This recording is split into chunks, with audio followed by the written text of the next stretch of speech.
இன்னைக்கு நிறைய பேத்துக்கிட்ட இது ஒன்று இல்லை. என்ன அப்படின்னா விஸ்வாசம் இல்லை. ஆனால் இந்த விஸ்வாசத்தை கொடுக்கக்கூடிய ஒரு அருமையான ராசி அப்படின்னா இந்த ரிஷப ராசி அன்பர்களை சொல்லலாம்.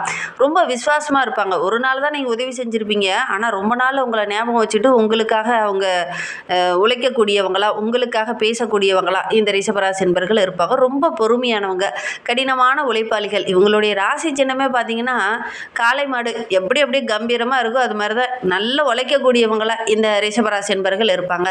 ஒவ்வொரு செயல்லையுமே நிதானித்து சிந்தித்து செயல்படக்கூடிய ஒரு அருமையான ராசி. ஏன்னா இங்க ஆளக்கூடிய கிரகமே யோகக்காரகன் என்று சொல்லக்கூடிய சுக்கிரன். அதனால அசைக்க முடியாத நம்பிக்கை, அசைக்க முடியாத பிடிவாத குணம், இது எல்லாமே இந்த ரிஷப ராசிக்காரர்கிட்ட இருக்கும் அப்படின்னு சொல்லலாம். என்னமா இப்பதான் சொன்னீங்க ரொம்ப மென்மையானவங்க, சுக்கிரன் ஆளக்கூடிய கிரகம், காதல் கிரகம், அதனால ரொம்ப இனிமையா இருப்பாங்க அப்படின்னு.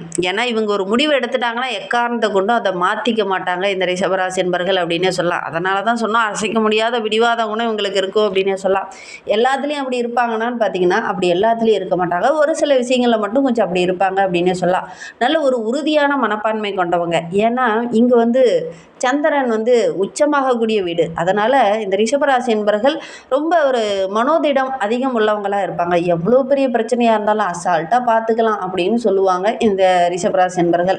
ஏன்னா இவங்க சின்ன வயசுலேருந்தே நிறைய இன்னல்கள், அந்த மனம் பக்குவப்பட்டிருக்கும் இந்த ரிஷபராசி என்பர்களுக்கு. பொதுவாகவே நிறைய கஷ்டங்களையும் பிரச்சனைகளையும் தாங்கி தாங்கி தான் வளர்ந்துருப்பாங்க இந்த ரிஷபராசி என்பர்கள்.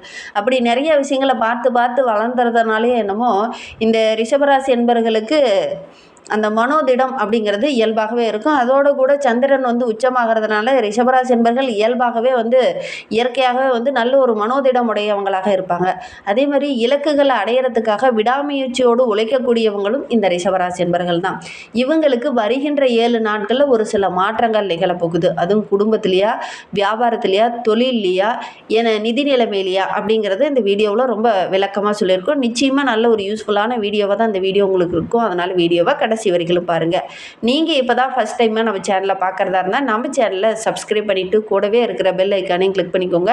அப்பதான் நாங்க போடுற ஒவ்வொரு வீடியோவுமே உங்களுக்கு நோட்டிபிகேஷனா வரும். நீங்க ரிஷபராசி அன்பரா இருந்தா மறக்காம நம்மளுடைய சேனலுக்கு ஒரு லைக் கொடுத்துட்டு உங்களுடைய உறவுகள் வகையில, நண்பர்கள் வகையில யாராவது ரிஷபராசி அன்பர்கள் இருக்காங்க அப்படின்னா மறக்காம இந்த வீடியோவை அவங்களுக்கும் ஷேர் பண்ணி விடுங்க. ரிஷபராசியில நீங்க எந்த நட்சத்திரத்துல பிறந்தீங்க அப்படிங்கிறத மறக்காம எங்களுடைய கமெண்ட் பாக்ஸ்ல தெரிவிங்க. உங்களுக்கு ஜோதிட ரீதியாக ஏதாவது சந்தேகம் இருக்கு, ஜோதிடர்கிட்ட ஏதாவது ஆலோசனை வேணும், உங்களுடைய ஜனன ஜாதகத்தை ஏதாவது பார்க்கணும் அப்படின்னா டிஸ்கிரிப்ஷனில் ஜோதிடரோட வாட்ஸ்அப் நம்பர் கொடுக்கப்பட்டிருக்கு. அந்த நம்பருக்கு கால் பண்ணி முன்பதிவு செஞ்சுக்கோங்க. உங்களுடைய சந்தேகங்களுக்கு நல்ல ஒரு தீர்வு கிடைக்கும். நம்மளுடைய ரிஷபராசி அன்பர்கள் எப்பவுமே பார்த்தீங்கன்னா நல்ல ஒரு மனோதிடம் படைத்தவங்களாக இருப்பாங்க. எப்பேற்பட்ட சூழ்நிலையிலும் உடைஞ்சு போக மாட்டாங்க. இந்த இடிஞ்சு உட்கார்றது அப்படிங்கிறது நம்மளுடைய ரிஷபராசி அன்பர்கள் மனதுக்குள்ளே இருந்தாலும் வெளியில் அதை காமிச்சிக்க மாட்டாங்க இந்த ரிஷபராசி அன்பர்கள் அப்படின்னு சொல்லலாம். ரொம்ப நெருங்கி பழங்கினவங்ககிட்ட மட்டும்தான் அந்த மனதில் இருக்கக்கூடிய அந்த கஷ்டங்களை ஷேர் பண்ணிப்பாங்க அப்படின்னே சொல்லலாம். ரொம்ப அன்பானவங்க, வீட்டில் கூட ரொம்ப நீட்டாக இருக்கணும் அப்படின்னு சொல்லுவாங்க. வீடை ரொம்ப அழகாக வச்சுருப்பாங்க. நல்ல ஒரு வாசனை திரவிகள்லாம் பயன்படுத்தணும் அப்படின்னு நினைப்பாங்க. ஏன்னா இங்கே ஆளக்கூடிய கிரகமே காதல் கிரகம். அதனால் வீட்டையும் சரி வெளியிலையும் சரி ரொம்ப தூய்மையாக இருக்கணும் அப்படின்னு நினைப்பாங்க. அதே மாதிரி இந்த ரிஷபராசி என்பவர்களுக்கு வெள்ளை நிறம் ரொம்ப பிடிக்கும். உங்களுக்கு எந்த நிறம் ரொம்ப பிடிக்கும் அப்படிங்கிறத மறக்காமல் எங்களுடைய கமெண்ட் செக்ஷனில் பதிவிடுங்க.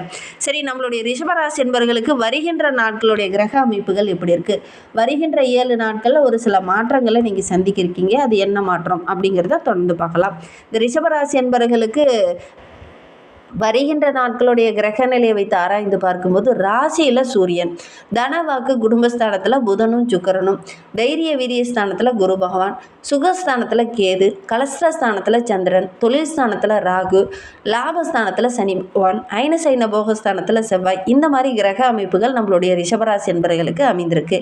இதனால் இவங்களுக்கு என்னென்ன நற்பலன்கள்லாம் கிடைக்க போகுது, என்னென்ன மாற்றங்கள் நிகழப்போகுது அப்படிங்கிறத பார்க்கலாம். இந்த ரிஷபராசியில் கார்த்திகை 2, 3, 4 பாதங்களை பிறந்தவங்களுக்கும், ரோகிணி நட்சத்திரக்காரர்களுக்கும், மிருகசீர நட்சத்திரக்காரர்களுக்கும் என்னென்ன மாற்றங்கள் நிகழப் போகுது, என்னென்ன விஷயங்கள்லாம் உங்களுக்கு சாதகமாக இருக்க போகுது அப்படிங்கிறத தொடர்ந்து பார்க்கலாம். எப்பவுமே கொஞ்சம் நேர்மையாக இருக்கணும் அப்படின்னு நினைப்பாங்க. நானும் நேர்மையாக தான் இருப்பேன், நீயும் நேர்மையாக தான் இருக்கணும் அப்படிங்கிற மாதிரி யோசிக்கக்கூடிய ஒரு நபர்கள் தான் நம்மளுடைய ரிஷபராசி என்பர்கள்.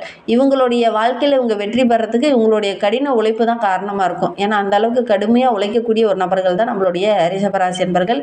இவங்களுக்கு லக்கு அப்படிங்கிறது கொஞ்சம் கிடைக்கும். ஏன்னா சுக்கிரன் ஆளக்கூடிய ராசி அப்படிங்கிறதுனால லக்கு, நல்ல ஒரு வாழ்க்கை துணை அமையும். தொழில் கூட டக்குன்னு இவங்களுக்கு நல்ல தொழில் அமையும்.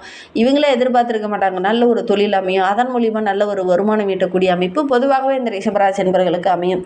சரி, இவங்களுக்கு வருகின்ற 7 நாட்களில் ஒரு சில மாற்றங்கள் நிகழும்னு சொன்னீங்க இல்லையா, அது என்ன அப்படின்னு நீங்கள் கேட்கல. இழுத்துக்கிட்டே போகாத, ரொம்ப நேரமாக நாங்கள் கேட்டுட்ருக்கோம் அப்படின்னு கூட ஒரு சிலர்லாம் நிறைய பேர் கமெண்ட் பண்ணியிருந்தீங்க.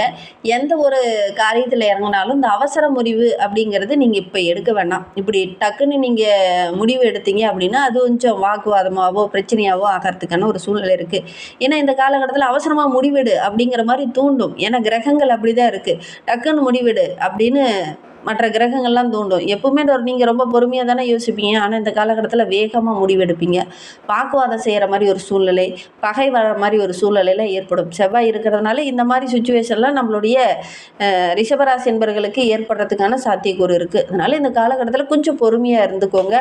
தொழிலையாகட்டும் வியாபாரத்துலையாகட்டும் எந்த விஷயத்தில் நீங்கள் இறங்குறதா இருந்தாலும் ரொம்ப பொறுமையாக இருந்தீங்கன்னா பெருசாக பாதிப்பு எதுவும் ஏற்படாது. ரொம்ப அலைய வேண்டிய ஒரு சூழ்நிலையெல்லாம் இருக்காது. ரொம்ப பொறுமையாக இருங்க. அது அரசாங்க சார்ந்த விஷயத்திலேயாகட்டும், வேலை சார்ந்த விஷயத்திலேயாகட்டும், குடும்ப வாழ்க்கையிலேயாகட்டும் ரொம்ப பொறுமையாக இருங்க. அவசரம் காட்ட வேண்டாம். வர வேண்டிய பாக்கியை வசூல் பண்ணும்போது டக்கு டக்குன்னு போய் கேட்டுட்டு வாக்குவாதம் பண்ணுற மாதிரி ஒரு சூழ்நிலையெல்லாம் இருக்குது. அதனால் இந்த காலகட்டத்தில் அந்த பாக்கியெல்லாம் வசூல் பண்ணுறவங்க ரொம்ப பொறுமையாக இருங்க. சின்ன சின்ன தடைகள் வரும், பிரச்சனைகள் வரும். டக்குன்னு நீங்கள் எதிர்பார்ப்பீங்க, ஆனால் அது வராது. எனக்கு கஷ்டமா கொடுப்பான்னு போய் நீங்கள் வாக்குவாதம் பண்ணுறதுக்கான ஒரு சூழ்நிலையில் இருக்குது. அதனால் கொஞ்சம் கவனமாக இருந்துக்கிறது இந்த காலகட்டத்தில் இந்த ரிஷபராசி என்பவர்களுக்கு ரொம்ப நல்லது அப்படின்னே சொல்லலாம். உத்தியோகத்தில் இருக்கிறவங்க மேலதிகாரி கிட்ட பேசும்போதும் பழகும்போதும் கொஞ்சம் கவனமாக இருக்கிறது நல்லது. வேலையை கூட கரெக்டான டைமில் முடிக்க முடியாத ஒரு சூழ்நிலை இந்த காலகட்டத்தில் இருக்கும். கொஞ்சம் அலைச்சல் அதிகமாகும். எந்த வேலையில் எடுத்தாலும் சின்ன சின்ன தடை பிரச்சனை, அதுக்கப்புறம் தான் ஒரு சாதகமான பலன் இந்த மாதிரிலாம் கிடைக்கிறதுக்கான ஒரு சூழல் இருக்குது. சக பணியாளர்கிட்ட பேசும்போது பழகும்போது கூட கொஞ்சம் எச்சரிக்கையாக இருந்துக்கோங்க. இந்த காலகட்டத்தில் லைட்டாக பேசிட்டு இருந்தீங்கன்னா கூட அவங்க அதை சொன்னாங்க இதை சொன்னாங்கன்னு எக்ஸ்ட்ரா கொஞ்சம் பிரச்சனை வரத்துக்கான ஒரு சூழ்நிலை இருக்குது. அதனால் இந்த காலகட்டத்தில் ஒவ்வொருத்தர்கிட்ட பேசும்போதுமே கொஞ்சம் பார்த்து பேசுங்க. வீண் பேச்சு தேவையில்லாத பிரச்சனையை உண்டு பண்ணுற மாதிரி ஒரு சூழ்நிலையெல்லாம் இருக்குது. அதனால் முடிந்த அளவுக்கு வீண் பேச்சை கொஞ்சம் குறைச்சிட்டு ஒவ்வொரு செயல்லையுமே நீங்கள் கொஞ்சம் பொறுமையாக இருந்துக்கிறது இந்த காலகட்டத்தில் இந்த ரிஷபராசி என்பவர்களுக்கு ரொம்ப நல்லது அப்படின்னே சொல்லலாம். வீட்டுக்கு வந்து ஏதாவது வெளிநபர்கள் உறவுகள் ஏதாவது வருகை இருக்கிறதுனால வீட்டில் திடீர்னு செலவு ஏற்படும். நீங்கள் இந்த மாதிரி ஒரு செலவு செய்யலாம், இப்படி பண்ணலாம் அப்படின்னு ஒரு பிளான் போட்டு வச்சுருப்பீங்க. திடீர்னு உறவுகள் வீட்டுக்கு வர்றதுனால கொஞ்சம் செலவுகள் அதிகமாகிறதுனால குடும்பத்துக்குள்ளே சின்ன சின்ன சலசலப்புகள் வரதுக்கான ஒரு சூழ்நிலை இருக்குது. கொஞ்சம் கவனமாக இருந்துக்கிறது நல்லது. வெளி வட்டார உறவுகிட்ட பேசும்போது கொஞ்சம் பார்த்து பேசுங்க. தேவையில்லாத வாக்குவாதம் வர்றதுக்கான ஒரு சூழ்நிலை இருக்குது. குறிப்பாக அக்கம் பக்கம் உறவுகிட்ட பேசும்போது கொஞ்சம் கவனமாக பேசுங்க. கணவன் மனைவிக்கிடையே கூட அந்த பழைய விஷயங்களை மீண்டும் மீண்டும் பேசும்போது வீட்டுக்குள்ளே வாக்குவாதங்கள் வர்றதுக்கான ஒரு சூழல் இருக்குது. அதனால் முடிந்த அளவுக்கு இந்த காலகட்டத்தில் பழைய விஷயங்கள் தேவையில்லாத டென்ஷன் படுத்துகிற மாதிரி விஷயங்கள்லாம் கொஞ்சம் வாக்குவாதம் செய்கிறத பேசுகிறத அவாய்ட் பண்ணுறது இந்த ரிஷபராசி என்பவர்களுக்கு ரொம்ப நல்லது அப்படின்னே சொல்லலாம். குறிப்பாக பார்த்திங்கன்னா ஆயுதம் சம்மந்தமான தொழில் செய்கிறவங்க, நெருப்பு சம்மந்தமான தொழில் செய்கிறவங்களாம் கொஞ்சம் கவனமாக இருந்துக்கோங்க. வண்டி வாகனத்தில் செல்லும்போது கூட இந்த ரிஷபராசி என்பவர்கள் கொஞ்சம் கவனமாக இருந்துக்கிறது இந்த காலகட்டத்தில் ரொம்ப நல்லது அப்படின்னே சொல்லலாம். பெரும்பாலான கிரகங்கள் உங்களுக்கு அவ்வளவு சாதகமாக இல்லை.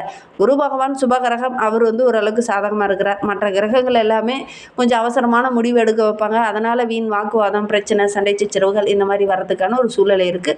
கொஞ்சம் கவனமாக இருந்துக்கிறது நல்லது. குறிப்பாக அரசியல் துறையில் இருக்கக்கூடிய ரிஷபராசி என்பவர்கள் தேவையில்லாமல் கட்சி மேலிடத்துல வாக்குவன்மை செய்கிற மாதிரி ஒரு சூழ்நிலையெல்லாம் இருக்குது.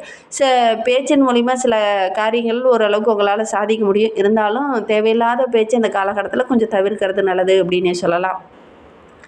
கலைத்துறையை சார்ந்த ரிஷபராசி என்பவர்களுக்கு இது ஒரு சிறப்பான காலகட்டம் அப்படின்னு சொல்லலாம். புதிய வாய்ப்புகள்லாம் கிடைக்கும். அதே மாதிரி வேலையில் கூட ஒரு சில முக்கியமான முடிவு எடுக்கும்போது மற்றவங்ககிட்ட கொஞ்சம் சக கலைஞர்கிட்ட கொஞ்சம் கலந்து ஆலோசித்து முடிவு எடுத்திங்கன்னா ஓரளவுக்கு சாதகமான பலன் கிடைக்கும்.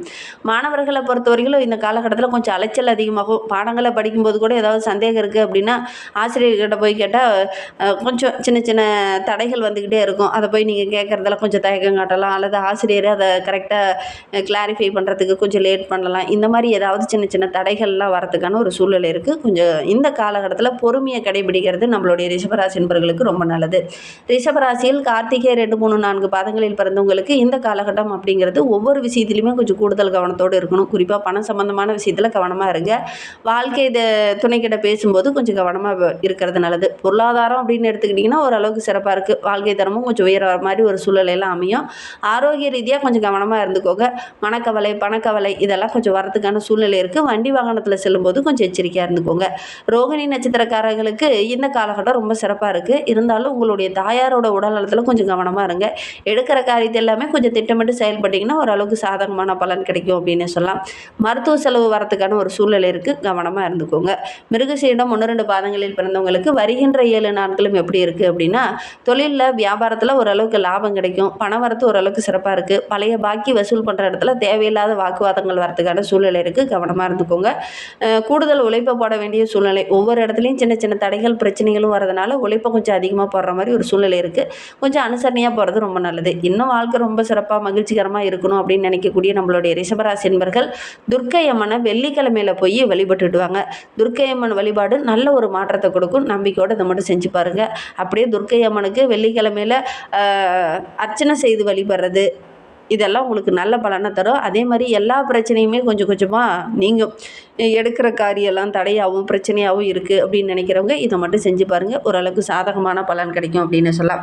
இந்த மாதிரி பயனுள்ள தகவலை நீங்கள் தொடர்ந்து கேட்கணும் அப்படின்னு நினச்சிங்கன்னா நம்ம சேனலை சப்ஸ்கிரைப் பண்ணிவிட்டு கூடவே இருக்கிற பெல் ஐக்கானையும் கிளிக் பண்ணிக்கோங்க. அப்போ தான் நாங்கள் போடுற ஒவ்வொரு வீடியோவுமே உங்களுக்கு நோட்டிஃபிகேஷனாக வரும்.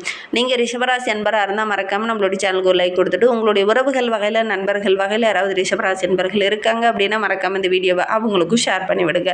ரிஷபராசியில் நீங்கள் எந்த நட்சத்திரத்தில் பிறந்தீங்க, உங்களுடைய இஷ்ட தெய்வ பெயர்னா உங்களுடைய குலதெய்வ பெயர் என்ன அப்படிங்கிறத மறக்காமல் எங்களுடைய கமெண்ட் பாக்ஸில் தெரிவிங்க. உங்களுக்கு ஜோதிட ரீதியாக ஏதாவது சந்தேகம் இருக்குது, உங்களுடைய ஜனன ஜாதகத்தை பார்க்கணும் அப்படின்னா டிஸ்கிரிப்ஷனில் ஜோதிடரோட வாட்ஸ்அப் நம்பர் கொடுக்கப்பட்டிருக்கு. அந்த நம்பருக்கு கால் பண்ணி முன்பதிவு செஞ்சுக்கோங்க. உங்களுடைய சந்தேகங்களுக்கு நல்ல ஒரு தீர்வு கிடைக்கும். இந்த வீடியோவை முழுமையாக பார்த்ததற்கு மிகவும் நன்றி. தேங்க்யூ.